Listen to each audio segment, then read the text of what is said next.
Hello everyone and welcome to today's sessions, and today we will learn life cycles of a thread in Java.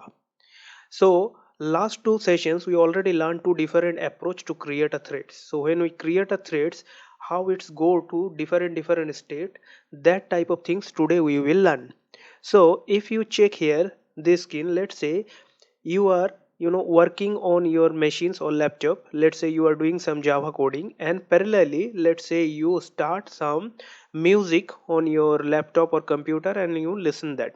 Okay, on the same time let's say you receive some mobile call.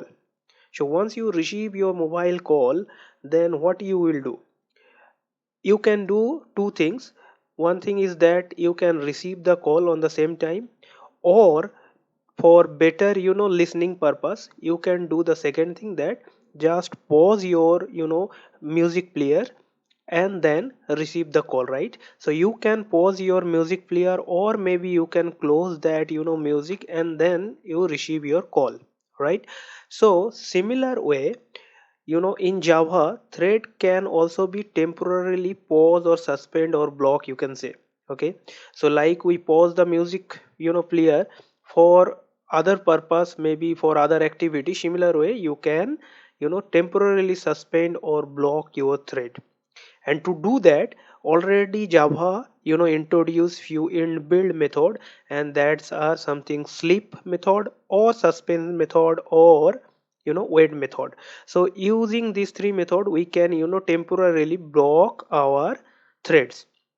Now you can see in our last class or last two class we learn how to start a thread using start method. Today we are seeing here that how we can block our threads, right? So these are basically different states of thread. Okay, and this state is nothing but the life cycle of thread, and today we will learn what is actual life cycle of a threads. Okay, now you can see here it says newborn state. So when we create a thread object, this thread is actually born. So this state is called newborn state, and from this newborn state we can do two things. First, we can simply kill this thread using the stop method. So there is a stop method, inbuilt stop method. Using this we can directly stop or kill these threads. Okay, so and it will go to the dead state. Okay, apart from that you can also directly use the start method that we already learned, right? And using this start method you can schedule your running state. So these are basically two different state, one is running and one is runnable, and to come from this newborn to this state we will use start method, that we already learned how we can use the start method, right? So what is runnable state? So runnable states mean the thread is ready for executions but still wait for the availability of the processor. And the running state is that processor already give its time and thread start running. So this is basically called running state. Now from this running state, once it's complete its run, it can directly go to the death state. Okay, so this is the natural death of the thread. Now apart from that, from this running state it can also go to the block state. Now to go to this block state we can use the method something called suspend.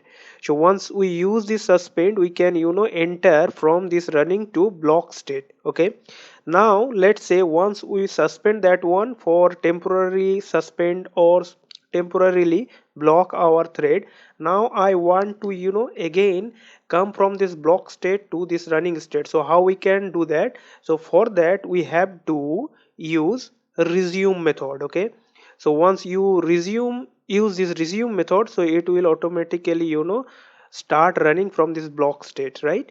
Now you can also block from this running state using sleep method, and you can see here under sleep method you can mention for how much time you want to block this. Okay, so here you can give some milliseconds. So how many time of milliseconds you give here, till that time it will be on block state, then it will automatically again come to this running state. Okay, so apart from this suspend and sleep method, you can also use wait method.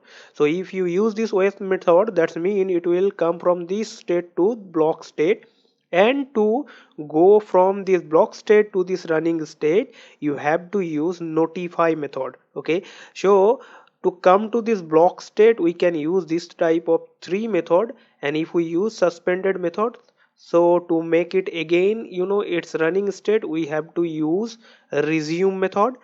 For sleep method we already maintain for how much time it will be in sleep mode, so that's mean how much time we want to block this thread.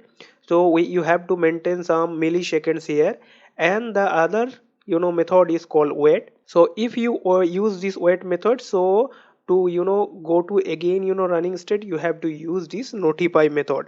Now from this block state you can directly go to the death state again using this stop method.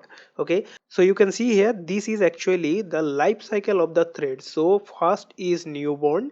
Now from this newborn you can directly jump to this death state, so that's mean you can kill your thread, and you can schedule it for run using start method. And there are two different state, one is runnable and one is running. Runnable means ready for execution but still waiting for the processor availability, and running mean it's already get a green signal for the from the processors and it is running. Okay, now from this state it can go to the block state using this type of method, and for you can also resume it using this resume or notify method, so that it can jump to this state. Okay, and from this block state to death state you can also use the stop method.